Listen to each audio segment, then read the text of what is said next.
Halo teman-teman, selamat datang di channel Misteri Malam. Kali ini saya akan membagikan cerita horor yang sangat menarik.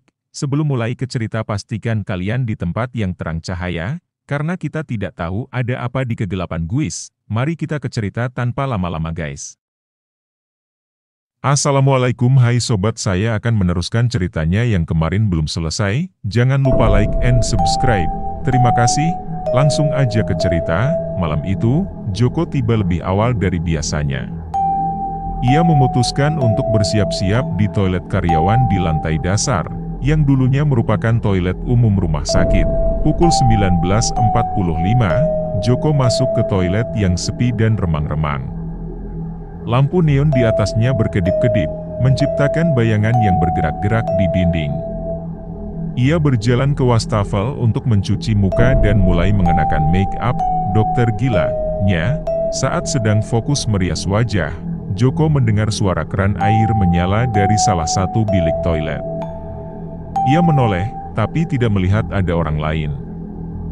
Mungkin keran rusak, pikirnya, berusaha mengabaikan perasaan tidak enak yang mulai muncul. Tiba-tiba, Joko merasakan hembusan napas dingin di tengkuknya. Ia melihat ke cermin dan terkejut mendapati bayangan seorang wanita berbaju putih berdiri di belakangnya. Namun, ketika ia berbalik, tidak ada siapapun di sana. Jantung Joko berdegup kencang. Ia memutuskan untuk cepat-cepat menyelesaikan riasannya. Namun, saat ia kembali menatap cermin, wajahnya telah berubah menjadi wajah pucat seorang wanita dengan mata hitam legam dan mulut menganga lebar. Panik, Joko mundur beberapa langkah. Ia menabrak pintu salah satu bilik yang kemudian terbuka. Di dalamnya, ia melihat sosok seorang pasien rumah sakit tergantung dengan mata melotot menatapnya. Joko menjerit dan berlari ke arah pintu keluar, namun, pintu toilet tidak mau terbuka. Joko menarik-narik gagang pintu dengan putus asa. Air mulai merembes dari bawah pintu-pintu bilik, berwarna merah pekat seperti darah.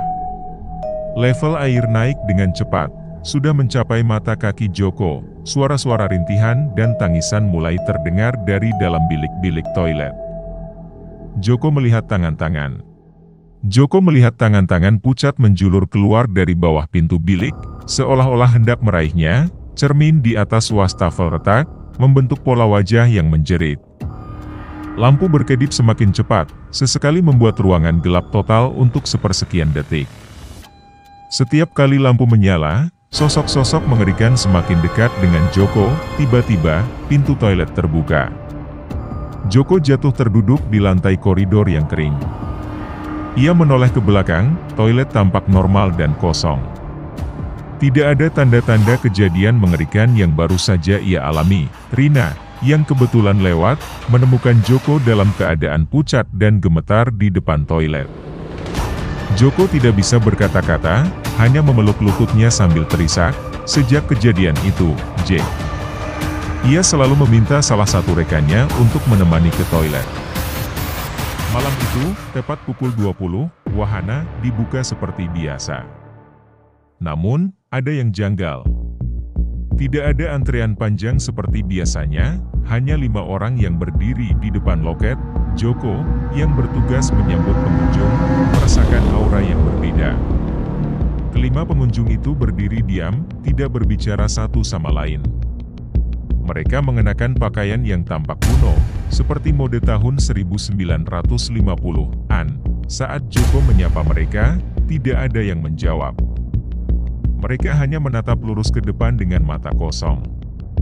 Joko merasakan bulu kuduknya berdiri, tapi ia berusaha bersikap profesional. Rina, yang bertugas di loket, juga merasa ada yang aneh.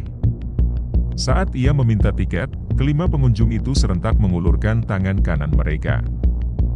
Di telapak tangan masing-masing, ada cap berbentuk nomor kamar rumah sakit yang sudah memudar.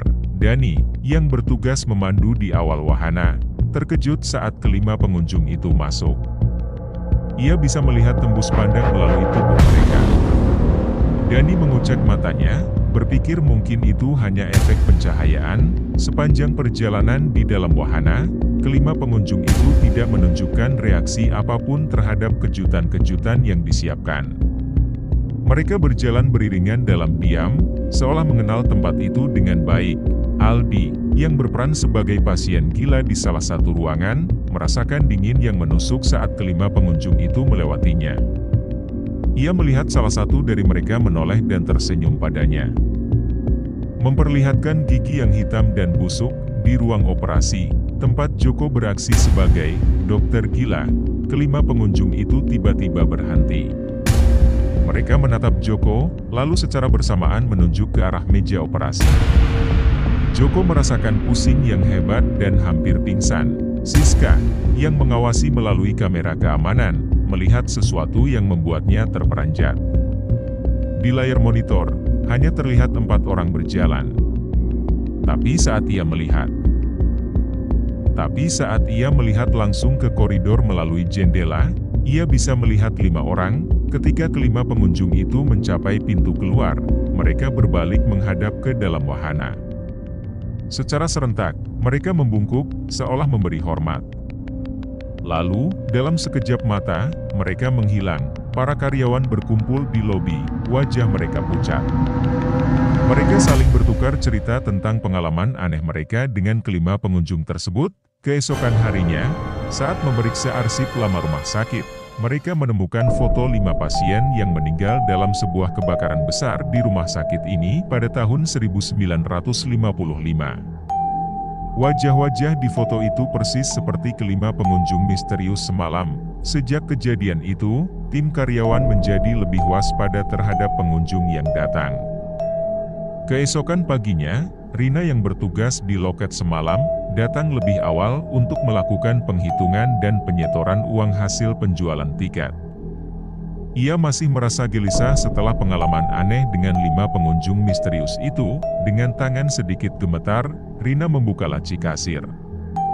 Ia mengeluarkan uang yang diterimanya dari kelima pengunjung tersebut. Namun, saat ia menyentuh tumpukan uang itu, ia merasakan tekstur yang aneh, bukan seperti kertas uang pada umumnya. Rina mengangkat uang itu ke depan matanya dan terkesiap. Yang ada di tangannya bukanlah lembaran uang, melainkan daun-daun kering berwarna kecoklatan. Daun-daun itu rapuh, seolah sudah berusia puluhan tahun. Panik. Rina memanggil rekan-rekannya. Joko, Dani, Aldi, dan Siska bergegas menghampiri. Mereka semua terpana melihat daun-daun kering di tangan Rina. Aku yakin sekali mereka membayar dengan uang sungguhan semalam, kata Rina dengan suara bergetar. Joko mengambil salah satu daun dan memeriksanya dengan seksama. Ia menyadari bahwa bentuk daun itu mirip dengan daun dari pohon beringin tua yang ada di halaman depan bekas rumah sakit. Siska, yang memiliki pengetahuan tentang hal-hal mistis, menjelaskan bahwa fenomena ini sering disebut sebagai uang siluman, benda-benda biasa yang disulap menjadi terlihat seperti uang oleh makhluk halus. Aldi tiba-tiba teringat sesuatu. Tunggu, bukankah ada cerita bahwa dulu sebelum rumah sakit ini dibangun, area ini adalah hutan kecil dengan pohon beringin besar sebagai pusatnya? Dani menambahkan, ya. Aku pernah dengar dari petugas kebersihan lama bahwa pohon beringin di depan itu adalah satu-satunya yang tersisa dari hutan tersebut. Kelima karyawan itu saling berpandangan, menyadari implikasi dari penemuan ini. Bukan hanya 5 pengunjung itu yang bukan manusia, tapi mungkin mereka adalah sosok-sosok yang sudah lama menghuni tempat ini, Bah.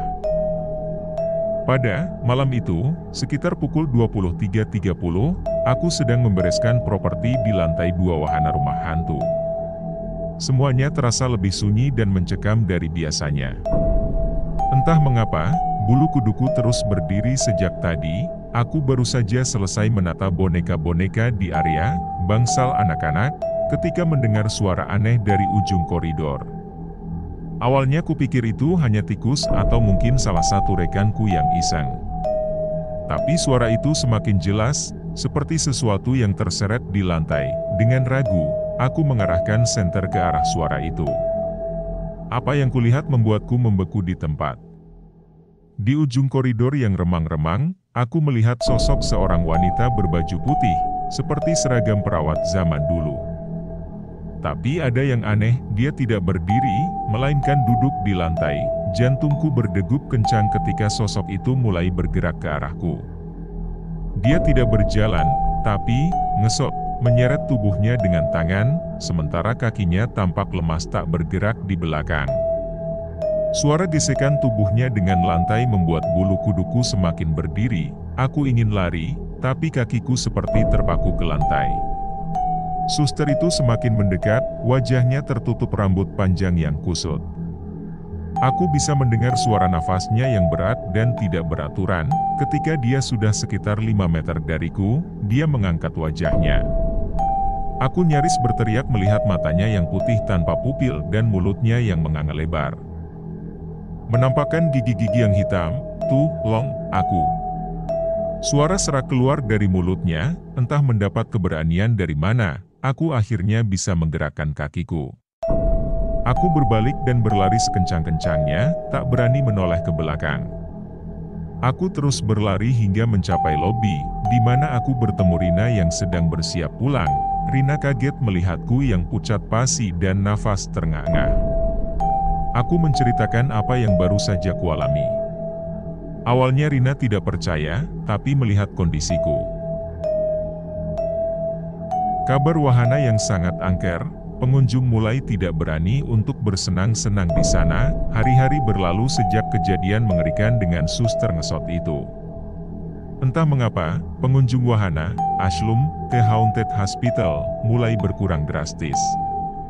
Awalnya kami pikir itu hanya karena cuaca buruk atau mungkin ada wahana baru yang lebih menarik di taman hiburan lain, tapi situasi semakin memburuk. Dari ratusan pengunjung per hari, kini kami hanya menerima puluhan, bahkan ada hari di mana hanya ada 5 atau 6 orang yang datang. Suasana di wahana juga terasa semakin mencekam. Kami sering mendengar suara-suara aneh atau melihat bayangan bahkan saat tidak ada pengunjung. Setelah 2 bulan berjalan seperti ini, manajemen akhirnya memutuskan untuk menutup wahana. Mereka bilang wahana ini sudah tidak menguntungkan lagi. Tapi aku dan teman-temanku tahu ada yang lebih dari sekedar masalah finansial. Pada hari terakhir wahana beroperasi, kami berlima, aku, Rina, Dani, Aldi, dan Siska, berkumpul di lobi. Suasana terasa berat dan sedih. Meski tempat ini telah memberi kami pengalaman menakutkan, tapi di sini juga kami telah membangun ikatan yang kuat sebagai tim. Jadi, ini akhirnya ya, kata Dani pelan. Setelah membereskan barang-barang pribadi kami keluar dari gedung itu untuk terakhir kalinya. Saat berbalik untuk melihat gedung itu sekali lagi, aku melihat sosok-sosok samar di jendela-jendela, suster, dokter, pasien. Cerita tamat, ambil sisi baiknya, buang sisi buruknya. Terima kasih telah menonton video ini. Jangan lupa untuk like, share, dan subscribe untuk konten lebih lanjut. Berikan komentar di bawah untuk memberikan masukan atau saran. Sampai jumpa di video berikutnya. Terima kasih atas dukungan Anda.